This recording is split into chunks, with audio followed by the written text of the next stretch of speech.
에베소서 5장 25절입니다. 남편들아 아내 사랑하기를 그리스도께서 교회를 사랑하시고 그 교회를 위하여 자신을 주심같이 하라. 아멘. 오늘은 남편들아 아내 사랑하기를 여기까지 보겠습니다. 그러니까 남편들아 아내를 사랑하라. 여기 이 말씀을 보겠습니다.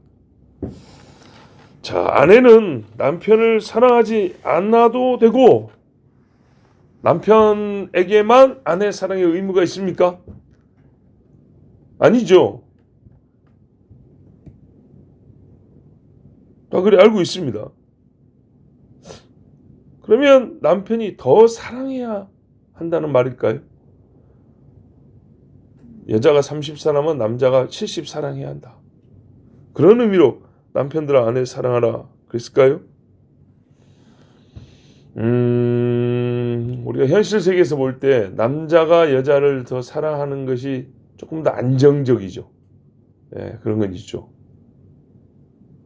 근데 그보다 이제 더 중요한 이유가 있어요.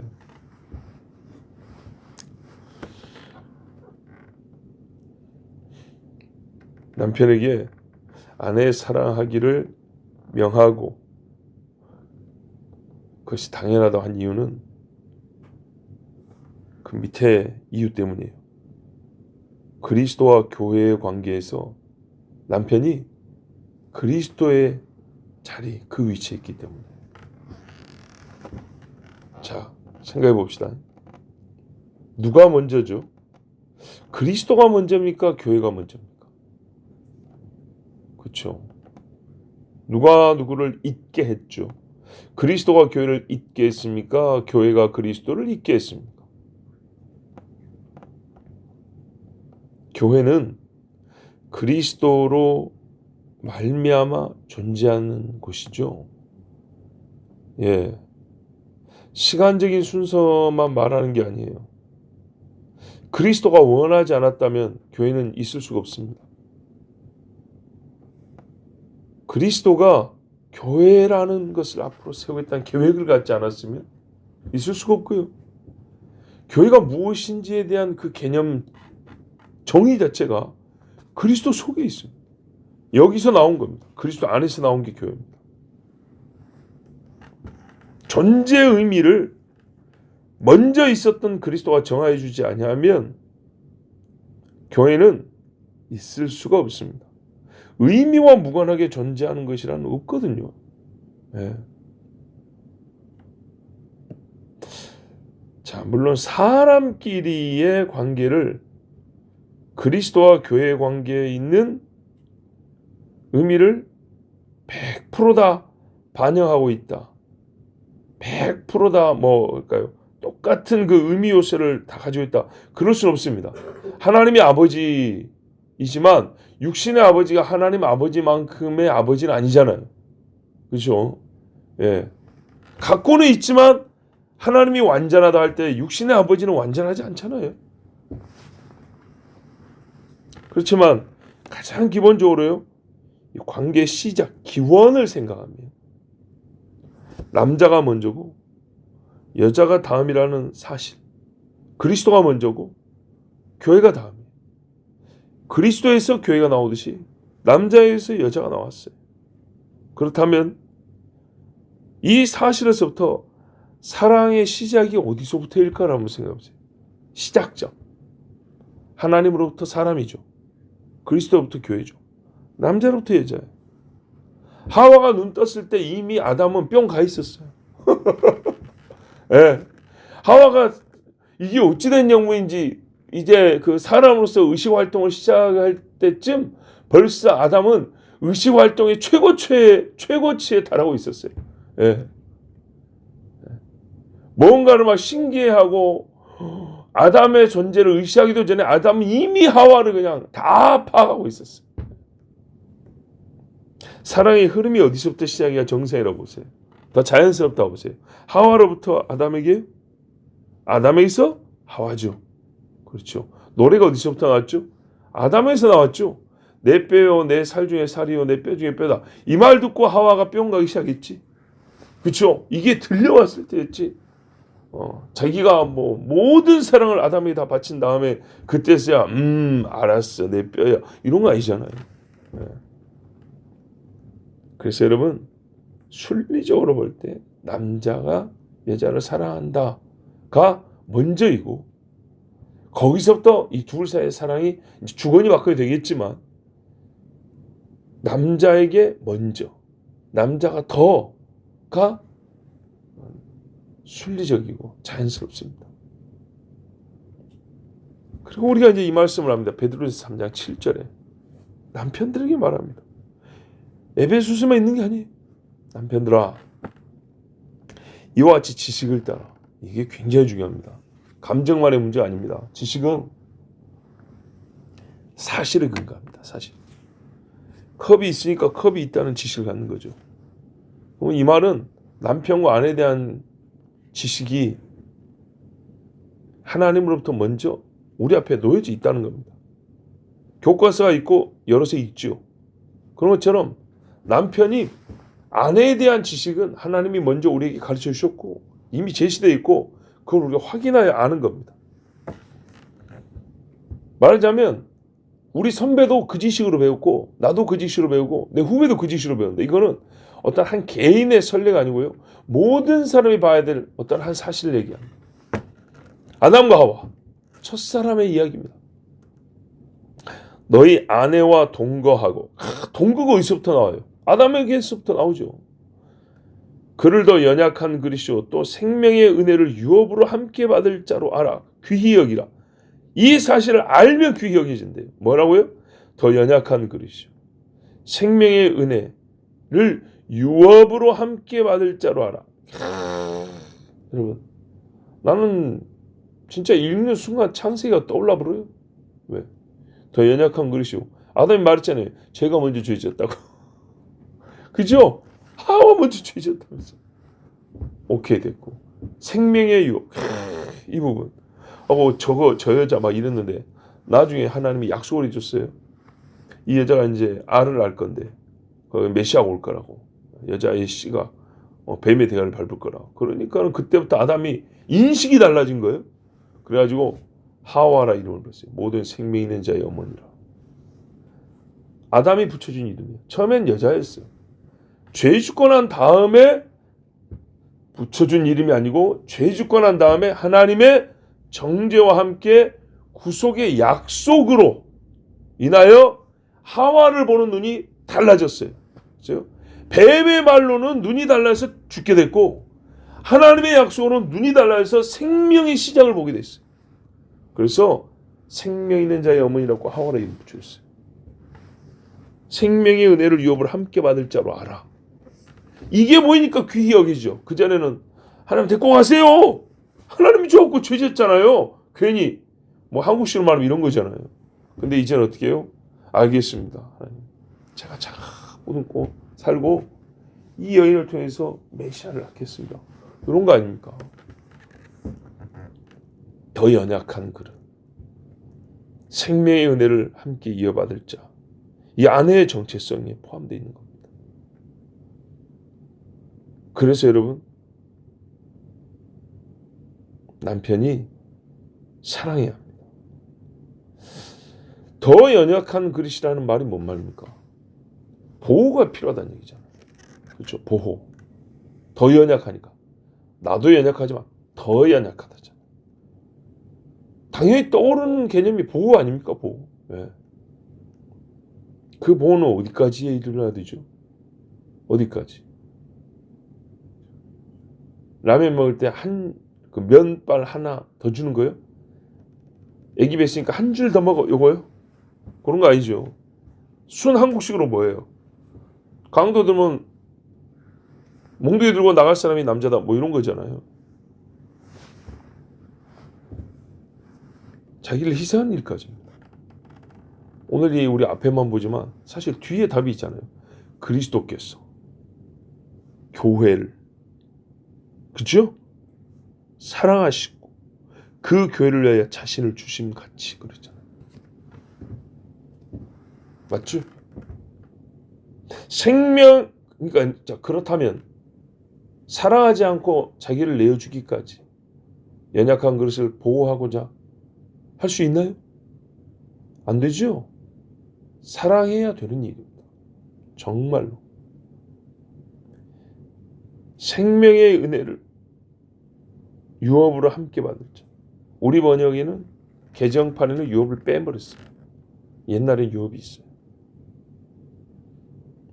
자, 생명의 은혜를 유업으로 함께 받을 자. 가장 단순하고 기초적인 의미. 자녀 출산 떠올리는 것이 나만의 생각은 아닐 겁니다. 남자, 남편에 이어 아버지가 됩니다. 엄마가 되는 기쁨도 크지만요. 남자에 있어서 아버지가 된다는 기쁨은 어마어마한 겁니다. 정말. 바로 그 기쁨을 주는 자. 인생에 있어서 우리가 완벽이라는 말, 완전이라는 말 사실 쓸 일이 별로 없거든요. 괜히 남을 치켜 세울 때 야, 세상 가장 위대한 거 이런 것처럼 치켜 세울 때 아니고서는 자기 자신에게 뭔가 완전함이 있다는 표현을 우리 쓰기 어렵거든요. 그런데요, 감히 하나님 주신 구원의 기쁨을 제외하고 인간으로 살면서 남자로 살면서 느낄 수 있는 완벽한 기쁨은 언제냐? 첫 아이를 낳았을 때입니다. 그 기쁨을 함께 누리는 자 아내입니다. 야구장 가가지고 자기 팀이 이겨도 둘이 뭐 하이파이브 모르는 사람끼리 껴안고 난리 나잖아요. 뭐 국가대표 축구해갖고 월드컵 우승했다면 뭐 거의 미쳐버리잖아요. 근데요, 한 게임도 못 이겨도 괜찮아요. 내 아내가 내 아이를 오늘 낳았어. 야, 아니 그렇게 좋은데 왜 하이파이브도 안 하고 막 부둥켜고 있는 거 아니에요? 다른 사람은 모르니까요. 왜? 나만 느끼니까. 표현은 그렇게 광적으로 할 수가 없어요. 나만 느끼는 거니까. 뭐 축구는 막 온 국민이 같이 느끼는 거잖아요. 어쨌든 간에 그 광적인 분위기 속에서 막 난리 나지만 그보다 훨씬 기뻐도 이건 나만의 고유한 즐거움이고 기쁨이기 때문에 그렇게 뛸 수는 없어요.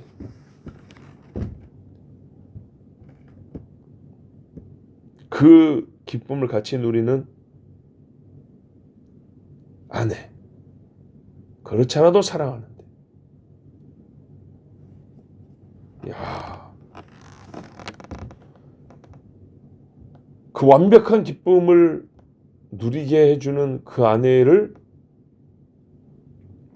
사랑 하나를 명령으로 받아야 될까요? 사실 명령을 할 필요가 없어요. 그렇지 않습니까?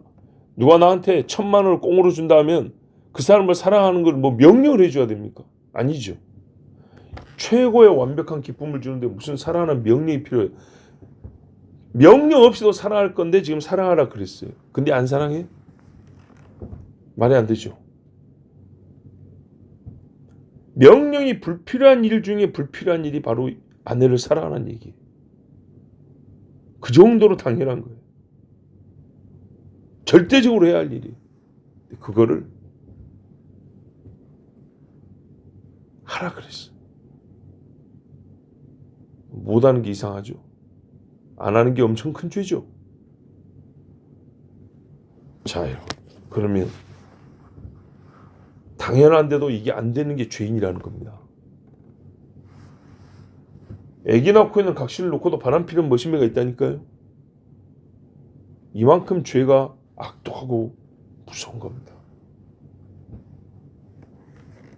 사랑하기 위하여 해야 할 일은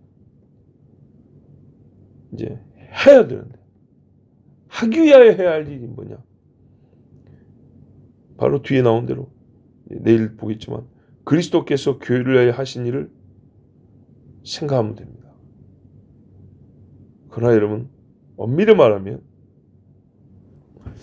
그리스도께서 하신 일을 묵상하고 배우는 것은요, 아내를 사랑하는 행위, 방식을 배우기 위하여 묵상할 거예요. 근데 제가 지금 여러분이 여쭈는 건 뭐냐면 사랑하기 위하여요. 마음이에요, 마음. 이것도 역시 하나님이 우리를 사랑하는 그 마음을 묵상하면 되겠죠. 근데 여러분, 그 속을 생각인 것은 우리 인간에게 불가능한 이야기입니다. 나타난 증거를 보고 추정하고 모범으로서 우리가 행위는 배워할 수 있습니다. 그 마음을 그대로 배운다는 건 어렵습니다. 그런데요, 유추하여 볼 때 사랑하는 마음을 갖기 위하여 도움이 되는 행위가 있어요. 그게 뭐냐면요,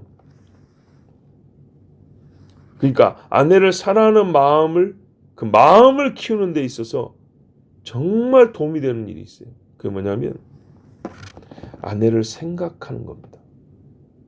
밥 먹을 때 우리 각시도 밥 먹었으니까 이런 식의 생각이 아니고요, 표현하자면 아내를 묵상해 보는 거예요. 그 여자 자체를, 그 사람을 가만히 생각해 보는 거예요. 자, 보세요. 이게 정말 도움이 됩니다. 우리가 살면서 잘 봐보세요. 미워하는 사람이 있죠. 미워하는 사람. 생각만 해도 미움이 더 커지죠. 그렇죠? 나하고 싸워가지고 내가 막 씩씩거렸던, 분을 냈던 그 사람이 있어요. 밥상이 차려갖고 기분 좋게 밥 먹으려 하는데 사건이 더 있었던 게 아니에요. 그냥 그 사람이 떠오르면 밥맛 떨어져 버리죠. 생각하면 떨어지죠. 봐보세요, 이 원리를. 예. 안 보면 괜찮은데 갑자기 얼굴이 나타났고 봐버렸다. 그렇죠? 눈에 띄었어요. 그래서 머릿속에 그 사람 얼굴이 계속 떠올라. 에이씨, 기분 잡쳤네, 이러죠. 생각으로, 본래 관계가 안 좋았던 사람은 생각으로 불쾌감이 커지고요, 화가 나고요, 미움이 커지고 그렇단 말입니다. 거꾸로 생각해 볼게요. 사랑하는 사람은 생각만 해도 기분이 좋아지죠. 이건 뭐 어렵지 않아요. 부모가 자식 생각합니다. 깐난이 막 태어나가지고 방글방글 웃고 있는데 시장에 장 보러 갔다가도 애기 생각이 나면 씨 웃고 빨리 집에서 봐야 돼, 그런다고요. 일 갔다가도 집에서 자고 있을 애기를 생각하면, 지금 눈앞에 업무가 있는데도 애가 생각이 나면 힘이 나고 즐거워지고 빨리 보고 싶고 막 생각할수록 더 이쁘고 막 그런단 말이죠. 손자는 어때요? 손자는, 아야 애기 좀 데리고 와라, 뭐 해줬나요? 생각을 하면 보고 싶고 생각을 하면 막 더 사랑스럽고 계속 커진다고요. 그죠? 맞죠? 생각. 연인끼리도 마찬가지. 생각으로요, 엄청나게. 야곱이 라헬을 사랑해가지고 7년 봉사가 며칠로 지나가 버렸대요. 예. 둘이 같이 산 것도 아니에요. 공개적으로 연애를 한 것도 아니에요. 그냥 오다 가다 보기만 하고 앉아갖고 일하면서 한번 라헬 생각하면 그냥 이게 맛이 간 놈이 돼가지고 그냥 뭐 힘든 줄도 모르는 거예요. 그냥 얼굴이 새까매져도 막. 야, 생각. 남편으로 살아보니 아내를 가만히, 이게 그겁니다. 가만히 생각이 날 때가 있어요.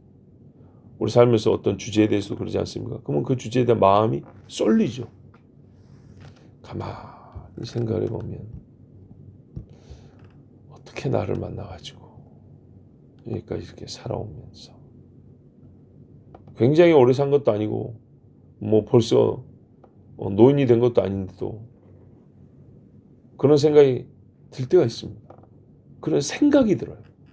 뭐 오늘따라 무슨 뭐 소고기를 막 갖다가 뭐 삶아놓고 가고 이런 거 전혀 없어. 냉장고가 텅텅 비어 있어도 생각이 날 때가 있어요. 그럼 어떻게 하냐? 그 연약함이 함께 떠오른다니까요. 남편으로서 아내를 이렇게 가만히 생각하면 연약함이라는 게 자동으로 떠올라요. 성경 이 말씀이 진짜 자동으로 떠올라요. 연약한 존재로다. 내가 보호해줘야 되고 돌봐줘야 한다는 게 그냥 생각으로 막 떠올라요. 다른 것이 아니에요. 생각이 최고죠. 생명의 유업을 함께 누리는 아내를 가만히 생각하면 사랑이 막 더 커집니다. 나와 함께하여 생명을 낳고 이렇게 같이 기르고 유업을 함께 누리고 있습니다. 그 일을 하나님이 함께하라고 나에게 짝을 주어줬다. 이야, 오늘 여기까지입니다. 남편들아, 내 아내를 사랑하라. 아멘. 기도하겠습니다. 아버지 하나님 감사합니다. 오늘도 우리에게 너무나 당연하고 마땅하고 그렇지만 이보다 쉽고 마땅한 일이 없는데도 안 하는 죄인들에게 아버지께서 말씀하여 주사 너의 행복을 위하여 나에게 정말 아름답고 순수한 기쁨을 위하여 내 아내를 사랑하라 하노라. 아버지께 말씀해 주셔서 감사합니다. 지극히 사랑해야 할 자는 생각만으로도 그 사랑이 2배, 3배, 7배가 됩니다. 주여, 우리가 속으로 악을 생각할 것이 아니고 정말 하나님이 허락하신 뼈 중에 뼈요 살 중에 살인 아내를 생각하고 사랑하기를 그리스도께서 교회를 사랑하심과 같게 하여 주시옵소서. 예수 그리스도의 이름으로 기도하옵나이다. 아멘.